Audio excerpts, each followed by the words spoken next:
নমস্কার বন্ধুরা, আমি মধুমিতা রান্নাঘরে আপনাদের আবার স্বাগত। আজ আমি বানাবো সহজ পদ্ধতিতে পটল চিংড়ি রেসিপি। প্রথমে কড়াইতে তেল দিয়ে তেলটা গরম হয়ে গেলে কালো জিরে ফোড়ন দিয়ে দেবো।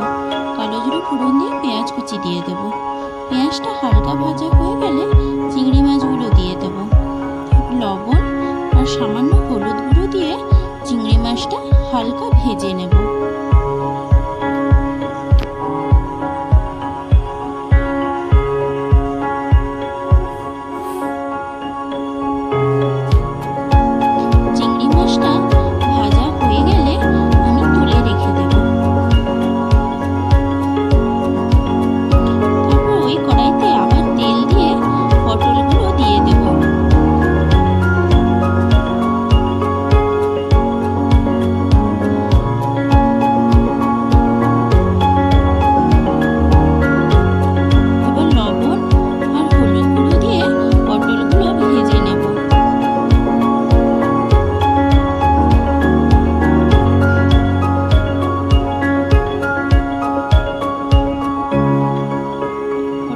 ভাজা হয়ে গেলে তুলে নেব। এবার কড়াইতে তেল দিয়ে পেঁয়াজ বাটা দিয়ে দেব।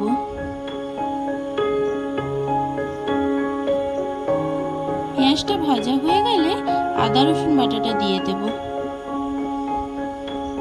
হলুদ গুঁড়ো দিয়ে দেব।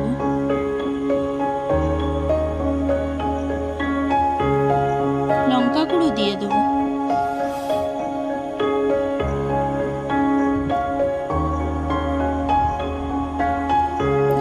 মশলাটা ভালো করে কষিয়ে নেব।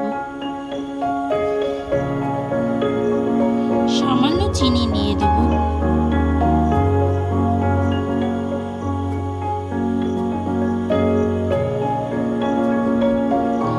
মশলা থেকে তেল ছেড়ে এলে পটল আর চিংড়ি মাছগুলো দিয়ে দেব।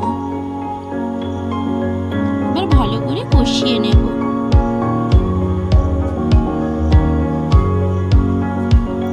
কষানো হয়ে গেলে 1 চামচ আমন্ড দুধ দিয়ে দেব।